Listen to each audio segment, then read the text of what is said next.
Bom, chegamos então ao nosso tempo de reflexão e seguimos ainda nessa nossa série de mensagens, estamos quase encerrando, hoje é a penúltima delas e no domingo que vem, se Deus assim permitir, a gente encerra toda essa nossa jornada. Estamos estudando sobre os 10 mandamentos e sua relevância para os dias atuais. E hoje então nós veremos o último dos mandamentos, o 10º mandamento. O texto está aqui, você pode abrir a sua Bíblia. Apesar de nós vamos projetar, mas é bom que você acompanhe também na palavra. Êxodo capítulo 20, versículo 17. Este, então, é o último dos 10 mandamentos. E como a gente também sempre tem um termo, uma palavra-chave na nossa reflexão, a palavra dessa noite é contentamento. Nós vamos pensar um pouquinho sobre isso, como isso é importante nas nossas vidas, especialmente para nós cristãos. Precisamos desenvolver isso na nossa vida, a gente vai pensar um pouquinho sobre isso, os desafios que temos nesse sentido, e como esse assunto ele é fundamental, sim, na nossa vida. E aí eu quero convidar, para início, que nós então leiamos juntos esse texto, Êxodo capítulo 20, versículo 17. Voltamos para um texto aí um pouquinho maior do que alguns dos mandamentos anteriores, O último tinha algumas palavras a mais, mas desde o não matarás, nós estávamos com mandamentos muito curtos. Esse aqui nós já temos um detalhamento um pouco maior, mas também acaba sendo um mandamento bastante objetivo. Você pode ler comigo esse texto? Não cobiçarás a casa do teu próximo, não cobiçarás a mulher do teu próximo, nem o seu servo, nem a sua serva, nem o seu boi, nem o seu jumento, nem coisa alguma do teu próximo. Êxodo 20, 17. Vamos orar ainda mais uma vez? Nosso Pai, nós te pedimos humildemente, como domingo após domingo, que neste momento o Senhor fale aos nossos corações. Cremos que é o Senhor que nos deixou essa tua palavra, essas instruções, e queremos aprender de fato com elas. Então fala agora conosco, tire, ó Deus, da nossa mente qualquer distração, qualquer outro assunto que possa tentar tomar a nossa atenção, para que a gente possa de fato, ó Deus, entender a tua vontade para as nossas vidas. Nos ajuda nisso agora, e é o que nós te pedimos, no nome de Jesus. Amém. Bom, eu tenho começado as nossas reflexões sempre com uma citação, e essa me chamou muito, muito a atenção. A citação do De Young, um daqueles autores, um dos autores de um dos livros que eu tenho utilizado como referência. Olha o que ele diz. Não é necessariamente errado notar o que as outras pessoas têm. Contudo, a maioria de nós não observa e nota essas coisas para dar graças a Deus por suas bênçãos concedidas às pessoas. Nós as observamos, deixamos de ser gratos por tudo o que Deus tem dado a nós. É sério isso, Fala, não é errado você notar o que as pessoas têm, mas normalmente a gente não fica feliz quando a gente vê alguém sendo abençoado, tendo uma vitória, algo assim. Muitas vezes isso faz com que a gente deixe de agradecer aquilo que Deus tem feito a nós. Isso é muito sério. E nós vamos, então, pensar nesse mandamento hoje, nesse desafio tão grande que nós temos. Nós vamos fazer aqueles destaques das informações iniciais, mas o primeiro destaque que eu gostaria de fazer é que é interessante como o autor aqui registra isso, mas na verdade são palavras do próprio Deus, como há essa ideia de detalhar essa questão. Porque, como eu falei, os mandamentos anteriores eram bem curtinhos, Então, não matarás, não adulterarás, não dirás falso testemunho, não furtarás, e de repente agora a gente, quando entra nesse assunto da cobiça, nós temos um detalhamento. Não cobiçarás a casa do teu próximo, nem a mulher do teu próximo, nem o servo, a serva, o boi, o jumento, nem coisa alguma do teu próximo. Nós vemos que isso não é à toa que está escrito assim. Porque o mandamento poderia ser simplesmente, não cobiçarás nada do teu próximo, certo? Mas aí seria mais fácil das pessoas arranjarem alguma desculpa e achar que tem alguma coisa que não se enquadra nesse mandamento. Então a ênfase aqui está nisso, na importância, e aí é feito esse detalhamento. Então, para não ter para onde escapar, Então é nem a casa, nem a mulher, nem o servo, nem o boi, o jumento e nem coisa alguma. É o destaque, então, de como isso pode acabar de fato em algum assunto, em alguma área, chegar até o nosso coração. E aí nós temos então essas primeiras informações, como eu falei, que eu sempre trago as informações iniciais. E aí a primeira informação que eu trouxe é o significado que o dicionário traz de cobiça. é importante a gente entender, né, o que significa esse termo. E aí eu optei por esse dicionário online, né, o dicionário Priberan da língua portuguesa, e né, faço aqui a menção de que a definição vem desse dicionário, mas a definição de cobiça, então, é um desejo imoderado de possuir algo que geralmente pertence a outra pessoa. Então, é um desejo imoderado, né? Sem moderação, sem controle. É um desejo muito forte, é um desejo que nos domina, de possuir alguma coisa e, normalmente, é algo que pertence a outra pessoa. Nós vamos encontrar na nossa língua outros termos que estão próximos ao termo da cobiça. E todos são complicados, né? Nós temos, por exemplo, a questão da ganância, a questão da inveja, a questão do egoísmo, a questão da ambição. São termos, né, que de alguma forma se assemelham, cada um com a sua particularidade. Mas é importante entendermos que a cobiça, ela é, então, primeiramente, esse desejo, né, ela é um sentimento de desejo, um desejo muito forte, incontido, e normalmente ele tem essa relação com aquilo que é de outra pessoa, né, de olhar para o outro, de olhar para algo que outra pessoa tem, e então desejar, podendo levar a muitas outras atitudes com base nisso. E aí eu trago uma explicação, né, um pouquinho mais detalhada, mais uma vez, do De Young, e ele diz que nós estamos cobiçando, né, e podemos identificar a cobiça nas nossas vidas quando acontecem duas coisas. Então ele diz que, primeiro, cobiçamos quando queremos para nós o que pertence a outra pessoa. Isso tem bem a ver com aquilo que nós vimos na definição do dicionário, né?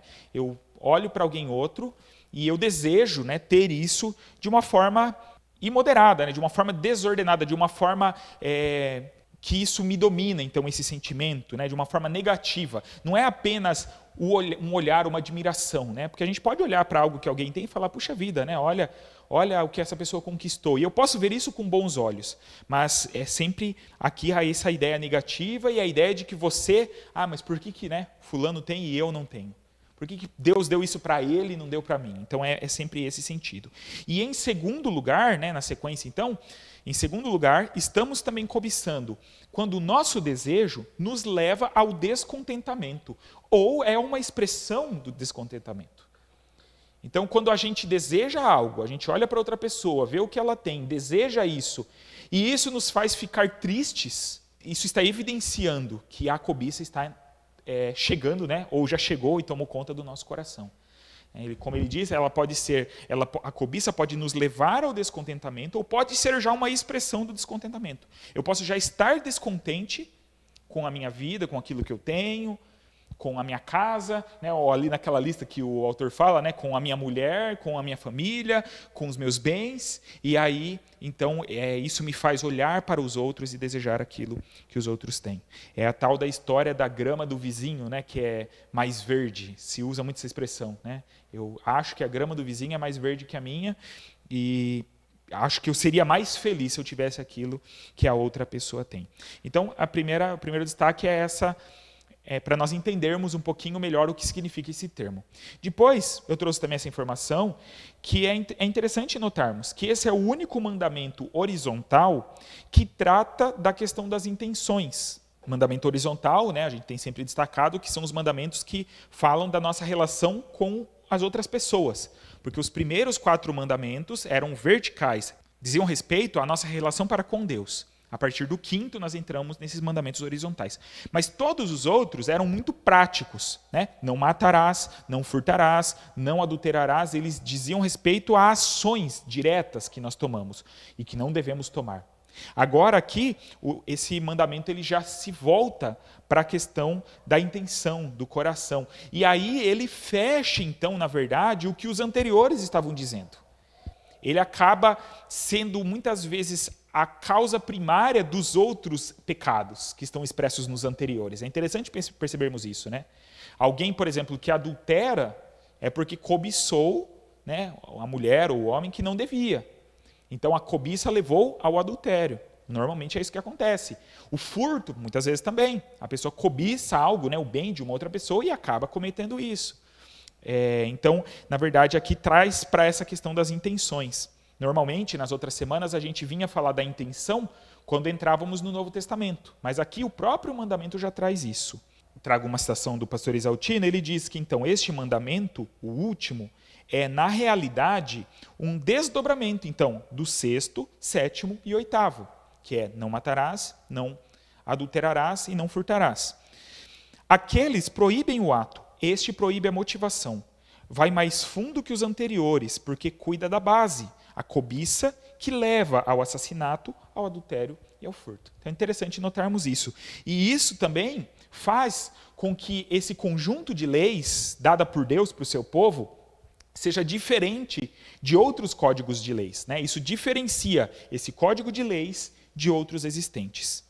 Porque quando a gente olha para outras nações, para outros povos antigos, é normal encontrarmos vários mandamentos parecidos, que até acabam sendo intercambiáveis, né? É difícil até em algum momento de saber quem se baseou em quem, porque é normal, né? Conforme as sociedades foram se desenvolvendo, foram sendo criadas leis. E não é difícil fazer parte de uma lei, por exemplo, não matarás.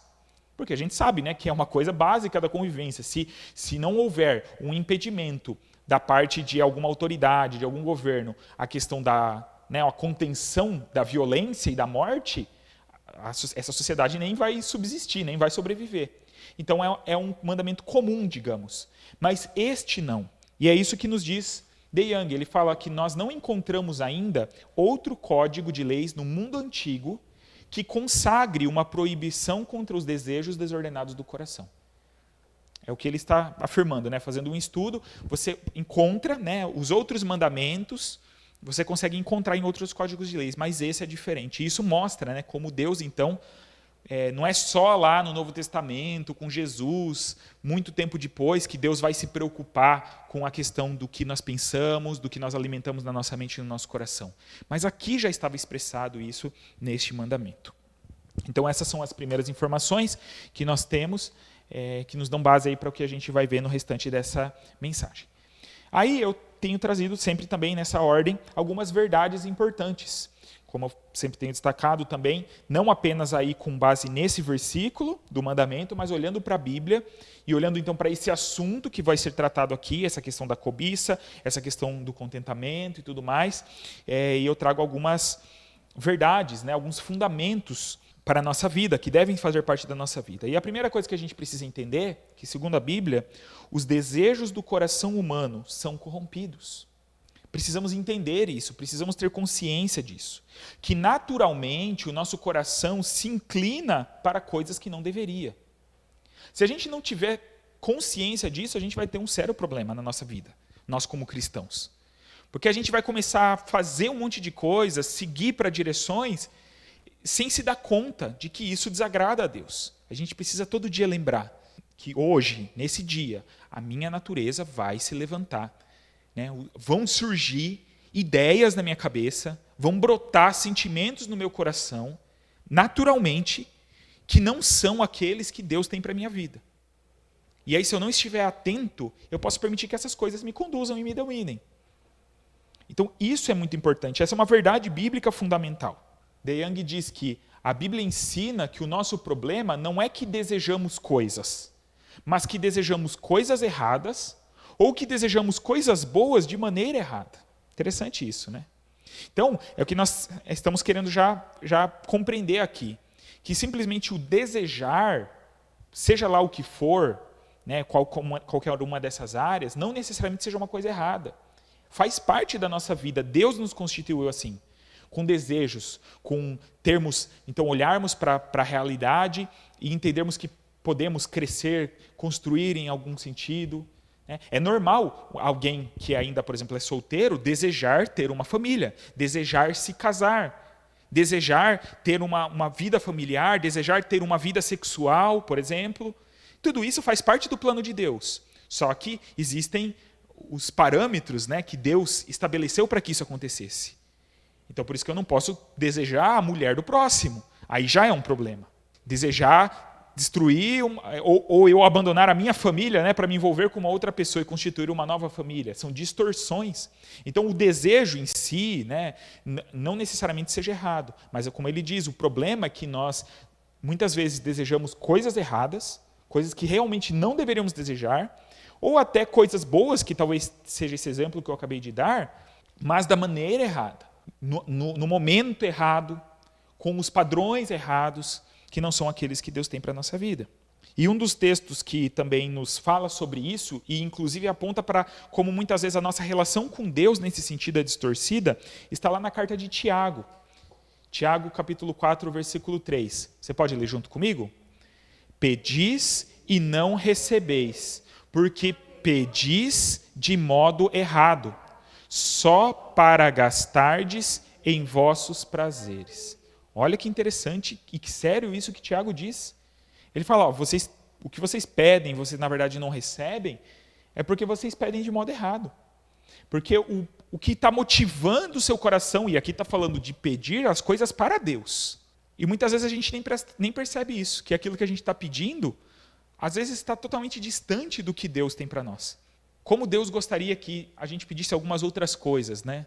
Qual foi a última vez que a gente pediu para Deus que Ele nos dê mais compromisso com Ele, que Ele dê mais compromisso, nos ajude a ter mais compromisso com a sua obra, que Ele nos ajude a vencer o pecado, que Ele nos ajude a tratar melhor aquela pessoa com quem a gente tem dificuldade de relacionamento.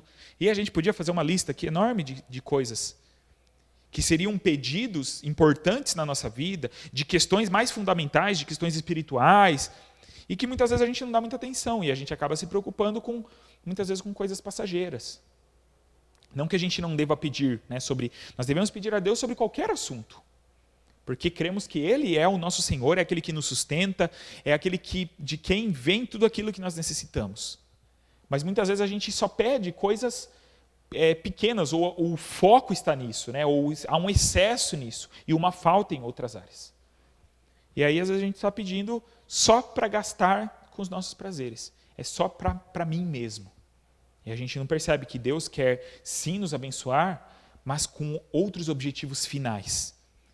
Não apenas para que a gente esteja bem e se sinta feliz e tudo mais, mas para que a gente use isso para que o nome dele seja glorificado, para que a gente use isso para que outras pessoas sejam abençoadas. Então é aquela pessoa, né, que pede uma porta de emprego para Deus, e aí Deus abre uma boa porta de emprego, mas essa pessoa depois que está numa situação melhor, e despreza os outros que talvez estejam na situação que ele estava um dia. E ao invés de falar, não, se Deus me deu essa oportunidade, é porque Ele quer que eu compartilhe isso com as outras pessoas.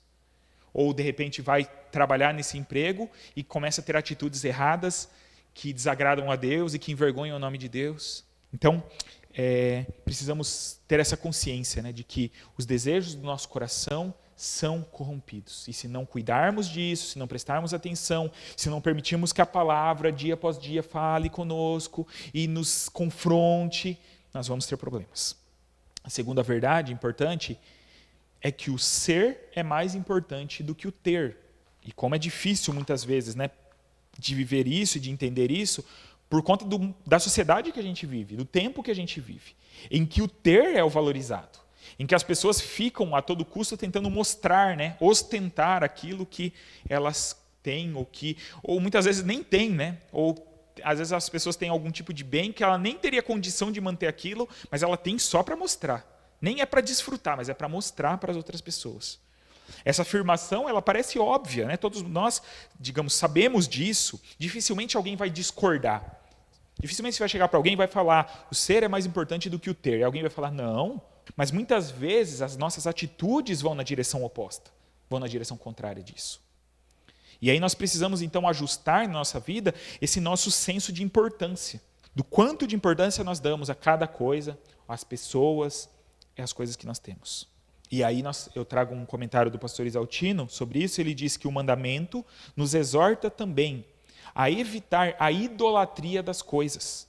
Coisas são coisas e nunca devem ser dimensionadas ao nível de valores absolutos.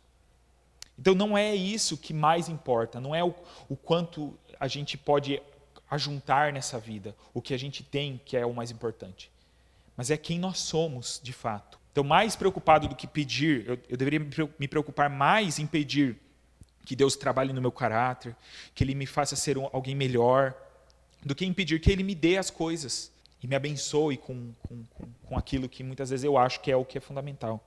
Jesus nos chama a atenção sobre isso, né? Sobre aquilo que deve ocupar de fato a nossa atenção. Lá no Sermão da Montanha, né? Num bom texto, num bom trecho do Sermão da Montanha, quando Jesus fala sobre a questão da ansiedade, ele está combatendo essa ideia. As pessoas estão correndo atrás de ajuntar e de ter, e de ajuntar tesouros na terra, e preocupados, né, como ele diz, com o dia de amanhã e com aquilo que a gente vai fazer. E aí Jesus nos exorta em relação a tudo isso, e já mais para o final desse trecho do sermão, em Mateus 6,33, ele afirma isso. Você pode ler comigo? Mas buscai primeiro o seu reino e a sua justiça, e todas essas coisas vos serão acrescentadas. Então Jesus fala assim, você está preocupado com o seu alimento? Lá o assunto é alimento e a vestimenta, né? Ou seja, a gente pode resumir ali as coisas essenciais para a vida. Talvez a gente até poderia inserir nesse contexto a questão da moradia e tudo mais. Então, vê que Jesus não está falando de coisas supérfluas.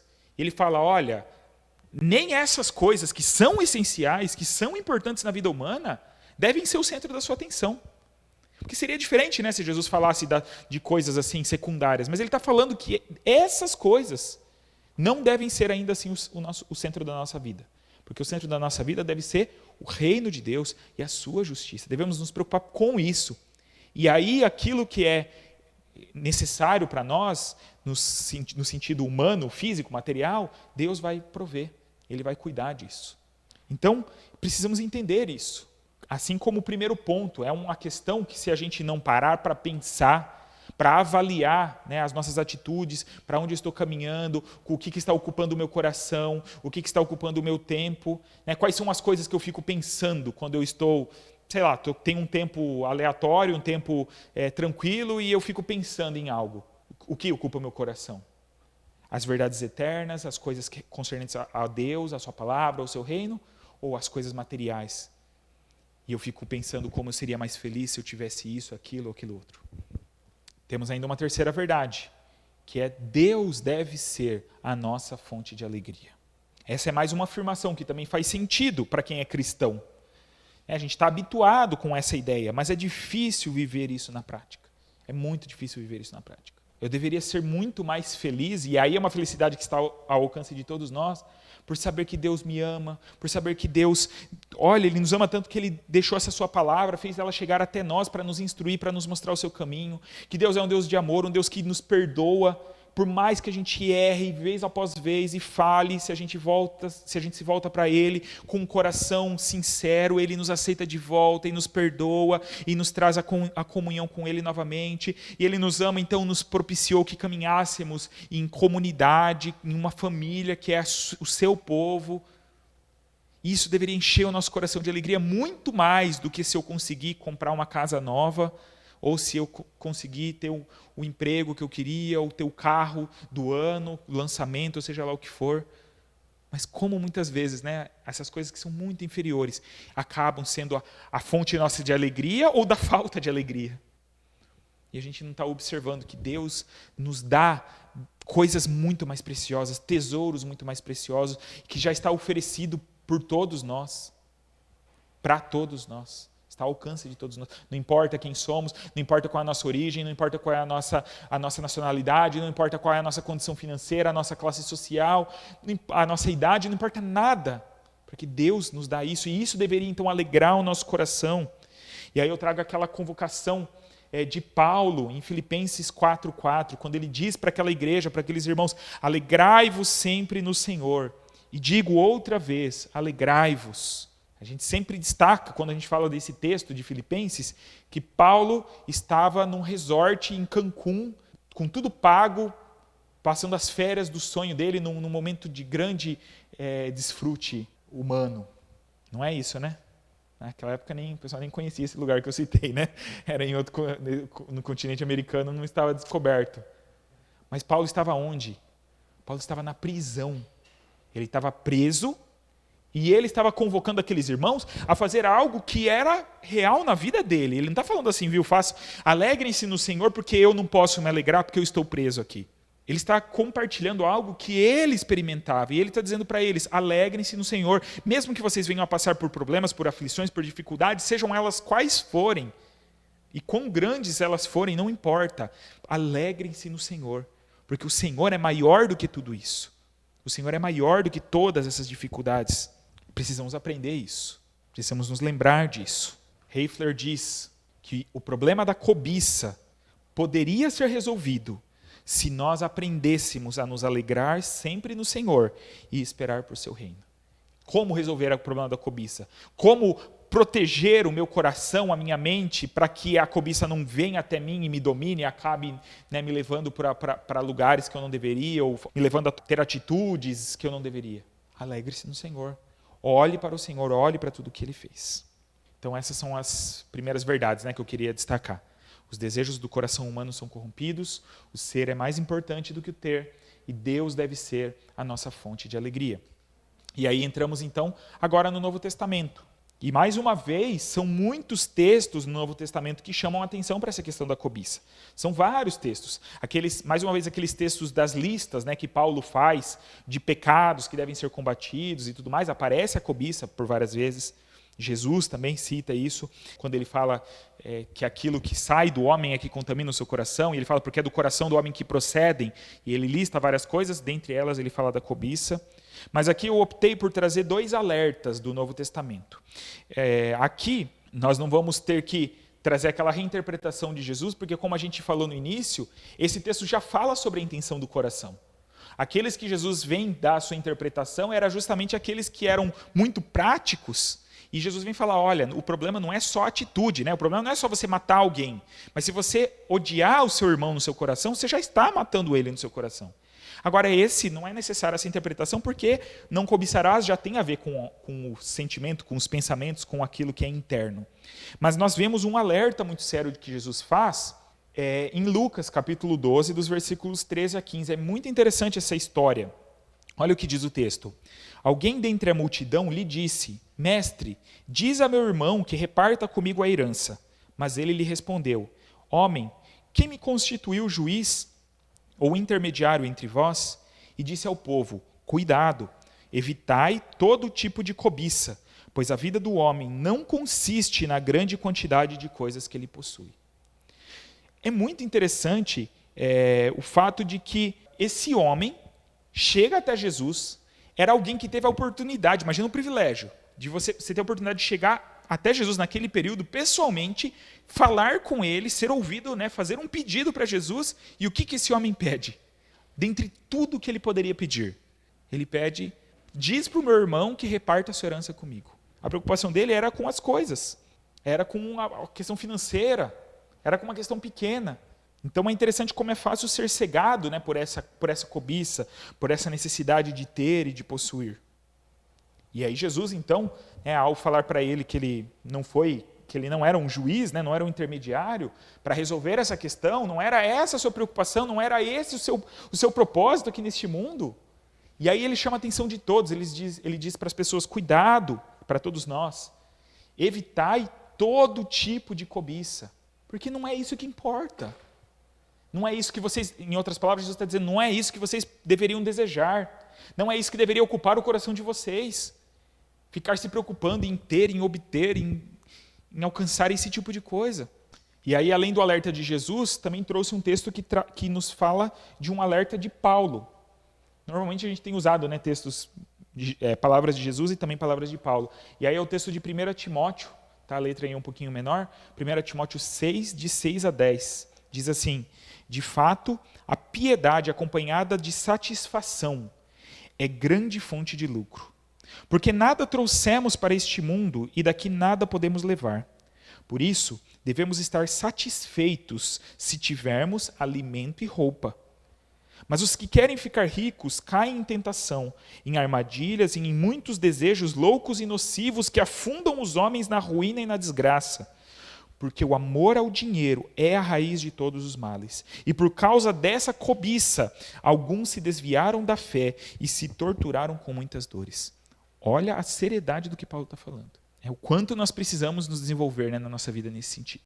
Porque não temos como negar que somos influenciados pelo espírito desse tempo, pela maneira de pensar desse tempo. Em alguma medida, talvez uns vão ser mais e outros menos, mas somos influenciados por isso, achamos que é importante ter. E Paulo está dizendo, olha, devemos estar satisfeitos se tivermos alimento e roupa. Coloquei aqui, na verdade, dois destaques, né, outros desse texto. Ele diz: a piedade acompanhada de satisfação é grande fonte de lucro. Piedade é a nossa postura diante de Deus, o nosso desejo de servir a Ele, né? Ser alguém piedoso, ser alguém temente, ser alguém devoto, ser alguém que se dedica a Deus. Mas a piedade ela deve ser acompanhada de satisfação. Estou satisfeito com aquilo que Deus tem me dado. E aqui, né, esse versículo tão conhecido, porque o amor ao dinheiro é a raiz de todos os males. E por causa dessa cobiça, alguns se desviaram da fé. Olha que sério. Existem histórias, né, de pessoas, minha mãe mesmo sempre contava, isso me marcou quando era criança, talvez eu já tenha comentado aqui, de uma família. Minha mãe morava no Paraná, quando jovem, em Curitiba, e ela conheceu uma família que aconteceu isso, assim, de forma muito nítida, né? Era uma família que não tinha, assim, não eram muito ricos, mas acabaram acertando de uma forma muito rápida, né, nos negócios, na questão de uma empresa, e aí eles ficaram muito ricos.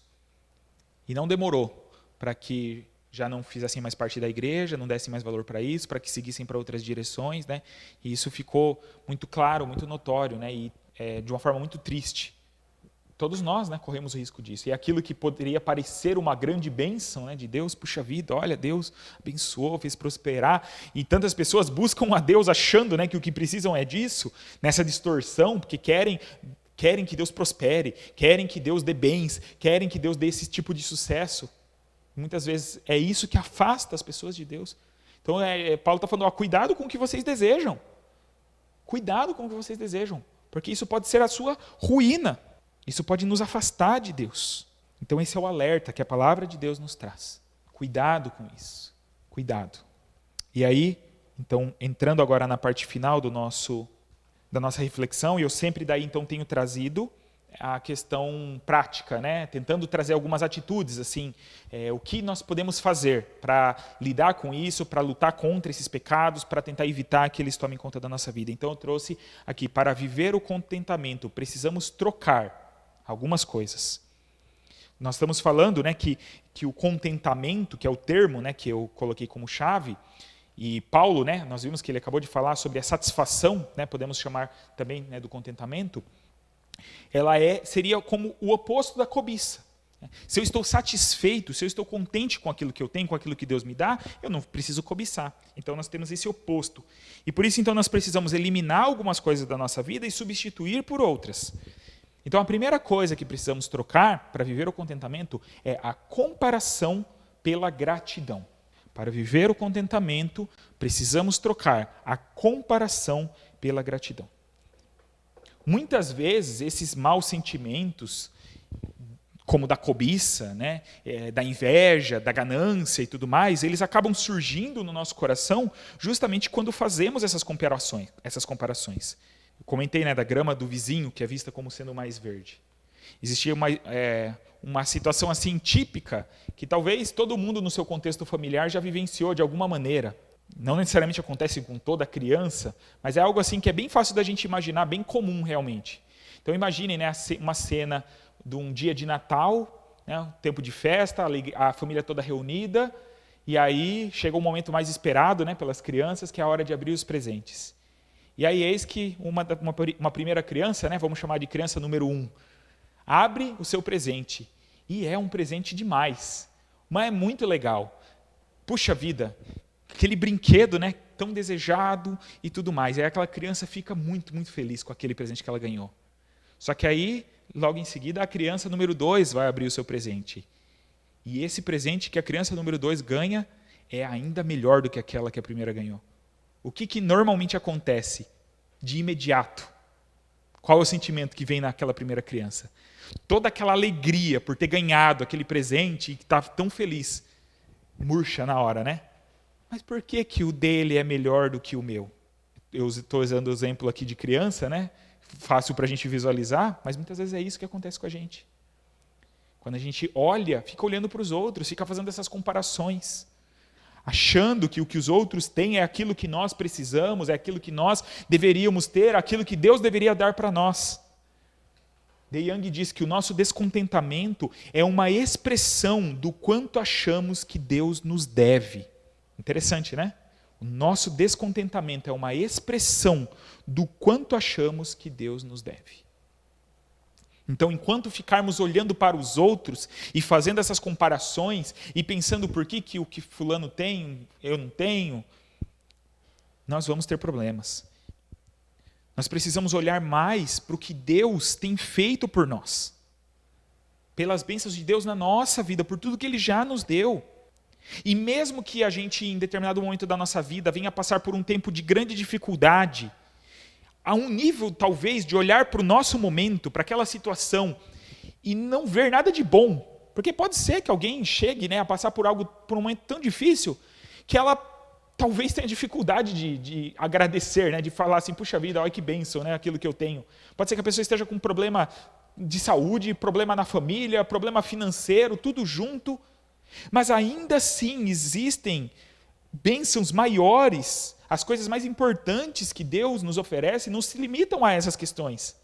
Isso não muda o amor de Deus por nós, isso não muda o perdão de Deus por nós, isso não muda o sacrifício de Jesus Cristo na cruz. Então, sempre vai haver motivo para agradecer a Deus. Por pior que a gente esteja, por pior que seja a nossa situação, basta a gente se lembrar que essa vida é passageira e muito rápida, inclusive, né? E que Deus tem algo muito maior reservado para todos nós. E aí a gente então se lembra mais uma vez de Paulo falando, né? Alegrem-se no Senhor. Nós precisamos nos lembrar, nesse conjunto todo, do que nós merecíamos de fato. Onde nós estaríamos sem a graça de Deus sobre nós? Estaríamos todos completamente perdidos, condenados, talvez nem estaríamos mais vivos, se não fosse a bondade, a graça, o amor de Deus sobre nós. Então precisamos olhar para isso. Quando começarmos a perceber que o que alguém tem, alguém conquistou, isso pode tirar de alguma forma a nossa alegria, a gente precisa rapidamente tirar os olhos dessa realidade e voltar os nossos olhos para Deus, para o seu amor, e falar, Deus, o que o Senhor já me deu já é muito mais do que eu merecia. Eu não quero então me preocupar com coisas passageiras, com o ter, com bens, com posses. Eu quero olhar para o Senhor e louvar ao Senhor pela tua grande salvação, porque eu sou um miserável pecador e eu merecia a condenação eterna, eu merecia a condenação do inferno. Mas eu te louvo e eu sou grato porque o Senhor me salvou. E não há nada mais precioso do que isso. Isso é algo que nenhum dinheiro do mundo, né? Nem todo o dinheiro do mundo poderia pagar. Então precisamos trocar a comparação pela gratidão. Outra coisa que precisamos trocar é o egoísmo pela bondade. O egoísmo pela bondade. A gente já falou algo parecido com isso quando falamos de não furtarás. Quando nós deixamos de olhar para aquilo que nós podemos ganhar, podemos lucrar e o que nós queremos receber, e olhamos para o que nós podemos oferecer. Será que Deus já não tem nos abençoado de alguma forma, em algum nível que a gente possa também abençoar as outras pessoas? Mesmo que com pouco, mesmo que na simplicidade, alguém já disse, né, que ninguém é tão pobre que não tenha nada para oferecer. Mesmo que não tenha nada de material para oferecer, alguma coisa a gente tem. Nem que seja um abraço, um sorriso, uma palavra, qualquer coisa. Nós temos sempre algo a oferecer. Então precisamos substituir, né, trocar o egoísmo pela bondade. Precisamos parar de olhar só para nós mesmos e de pensar só em nós mesmos e de querer, né, nos satisfazer e querer o nosso bem, o nosso benefício e os nossos desejos, que os nossos desejos sejam realizados. E aí olhamos para os outros e pensamos o que a gente pode fazer pelos outros. Paulo, mais uma vez em Filipenses, capítulo 2, versículos 3 e 4, ele afirma isso. Você pode ler comigo? Nada façam por ambição egoísta ou por vaidade, mas humildemente considerem os outros superiores a si mesmos. Cada um cuide não somente de seus interesses, mas também dos interesses dos outros. Olha o que Paulo está falando, e ele está falando para a igreja primeiramente, né? Olha, vocês não devem fazer nada por ambição egoísta, ou por vaidade, olhando apenas para vocês mesmos, por egoísmo, querendo satisfazer somente a si mesmos, e querendo levar vantagem, querendo se beneficiar. Mas considerem os outros superiores a si mesmos. Cada um cuide, não somente dos seus interesses, mas também dos interesses dos outros. Assim a gente vence a cobiça. Porque a gente não está preocupado em olhar para os outros, mas pensando em nós, né, que eu deveria ter aquilo. Eu olho para os outros, mas buscando saber como eu posso abençoar. a diferença que eu posso fazer. E aí Heifler diz que, então, promover ativamente o bem-estar do próximo em atos de amor fraternal, diaconia, misericórdia e retidão é o caminho traçado por Deus para cumprirmos concretamente o 10º mandamento. Então, mais uma vez, a gente vê essa substituição que a gente sempre fala, né, que a gente agora está destacando de uma forma mais intensa, que Deus não quer simplesmente que a gente, então, não cobice, né? Olha, não fique olhando para os outros e desejando o que os outros têm para a sua vida e tendo isso de uma forma negativa no seu coração. Não. Tem atitudes contrárias a isso. Substituindo, então, a comparação pela gratidão, substituindo o egoísmo pela bondade e substituindo a autossuficiência pela dependência. Esse ponto, esse último tópico, né, que eu coloquei aqui, pode até parecer meio estranho. O que tem a ver? Né? A gente está falando da relação com as pessoas, de olhar para os bens dos outros. Né? Então, quando a gente fala de comparação, né, no primeiro ponto, faz sentido, né? Comparação e gratidão, egoísmo e bondade. Mas aqui, né, a gente tira um pouco os nossos olhos do próximo e se volta para Deus. Mas, na verdade, é um ponto muito importante. Porque muitas vezes nós perdemos o norte, perdemos o foco da nossa vida cristã, porque nos esquecemos de que, na verdade, a nossa vida toda depende de Deus, como a gente viu lá atrás nas palavras de Jesus, né, de buscai primeiro o reino de Deus e a sua justiça, e as outras coisas vos serão acrescentadas. O pastor Isaltino diz que desprezamos o cuidado divino, como se ele nos tivesse abandonado. E aí pensamos em ajuntar para nunca nos faltar. Então, muitas vezes, né, essa a nossa visão que está distorcida.